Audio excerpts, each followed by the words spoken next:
Hi, today I'm going to create a kind of a vegetarian dish, and it's kind of a dish which is prevalent and very popular in east of India as well as north of India. In north it's called Chole, and in the east it's called Ghugni. Very popular in Orissa, Bengal, Assam, that part of the world, and of course in north Chole is as popular as it. And so why have I selected this dish? First, it's vegetarian. Second, it's extremely healthy. But there is, it's the same ingredient. I've looked at, and the best place to eat this is what I call rare, the street side or the street food, right? And I've seen them cook. Now there is some commonalities and there are some differences. The commonalities, of course, it's made of chickpeas. The commonality is that there's tomato. The commonality is that there is no ginger and garlic put in it in either side, and that's true. It's only onion and tomato. That's where the commonalities kind of end. The differences is that in the north it's typically made in ghee, and in the east it's made, the cooking medium is mustard oil. The other difference is the spices side. So the common spices are turmeric, coriander, and cumin powder. That's where the commonalities are. The differences are in the east, in the north, they use asafoetida or hing. They use garam masala, and in the east, they don't use any of this, right? And in the north, sometimes they use tamarind sauce as well. So what is unique about this dish today? As I said, Bordo's kitchen is about a twist, a tale, and a heritage. The twist here is I'm going to use the ingredients of the east and the west, the cooking medium of the east and the west, and make this dish today. Peas overnight, and now just the water level shouldn't be too high. It's about half inch of water above the peas, the chickpeas soaked overnight, and I'm going to kind of pressure cook it for about 4 whistles. If you don't have a pressure cooker, you can put it, but then it takes a longer time. But a pressure cooker, I would say 2 to 4, depending on how long you soaked it. I've soaked it overnight. I'll do it too, yeah? So now it's the cooking process. So as I said, I'm going to do a fusion between Ghugni and Chole, east and north. So here, if you come in, I'm some kind of letting the ghee, a tablespoon of ghee, not much. And to that, I will add the mustard oil, right? Now, first of all, what it does is 2 things. The mustard oil has a sharpness that brings in the eastern flavor. And ghee is, I believe, is a very healthy. There's a lot of myth about ghee, but I can tell you, ghee, a tablespoon of ghee, is very, very healthy. Now, the pressure cooker, as I showed you, it's already cooked. So, if I can just do this, and it's beautifully done, right? So those are the chickpeas, right? So I'm going to just let the steam come out, and here are the spices. So as I said, I'm going to use east and west. So I've got cumin powder, I've got turmeric, I've got deghi mirch or red chilli, and coriander and hing. So typically in the east, you would only use these 2, possibly these 3. So these 2 are coming in from the north, the tomato and onion. Simple dish to cook, very tasty, will come and show. And nothing else goes in there. The first thing that goes in is the hing or the asafoetida. Helps in digestion. So that goes in.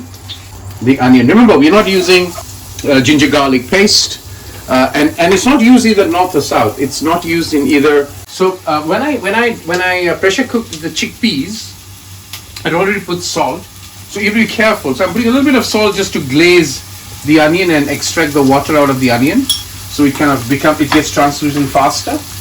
So onions are fairly translucent. Simple steps. Cumin powder, 1/4. I've lowered the flame. Turmeric powder, 3/4 of a teaspoon. Deghi mirch, 1 teaspoon. And I'm always liberal with my coriander because that's where the flavor comes. Heap teaspoon goes in there. And I will fry this for about a minute on low flame. You don't want the spices to get burned, yeah? So as I'm getting the tomatoes blended well with the spices, here is two things I'm going to do, which I kind of, people do it, people don't do it, I don't know, but chaat masala. I think people who cook Ghugni is now going to give up on me because I'm breaking a tradition, and so the people who make chola. But trust me, as you know, before I make every dish, I experiment. Chaat masala, half a teaspoon, will just bring the flavor to an nth degree. And then the next ingredient I'm going to put in, instead of tamarind, because I have seen that tamarind brings a very tangy taste, I'm going to bring in, tamarind kind of kills the dish sometime. I've seen that when I made it at home. So I'm going to use a teaspoon of amchur, which is mango, dried mango powder, right? So that goes in, and I'm going to kind of, what I'm going to do, I want the tomato to ooze the water that it should, because then it tells me that it's been cooked well. Otherwise, there's a fragrance of the tomato that some people don't like.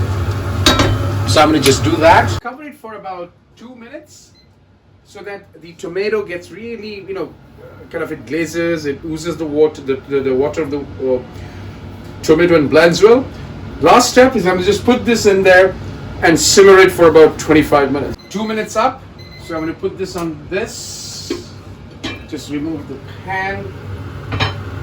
Spices is really done the beautiful smell, and at this stage all I'm going to do is take this and put it in there.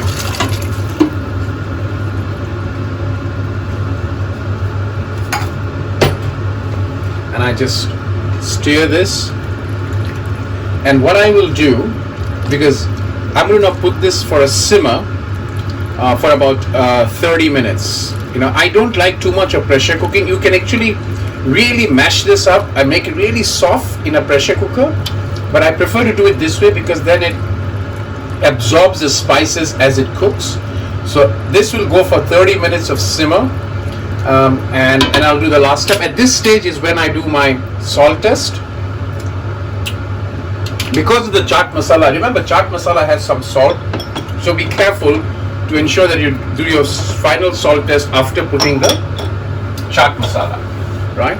So this is all done, and we're going to just stir this, kind of medium low flame for 30 minutes to simmer, come back, and then I open up the lid and let the water kind of dry out a bit, and it'll be really between a mix of chole and Ghugni.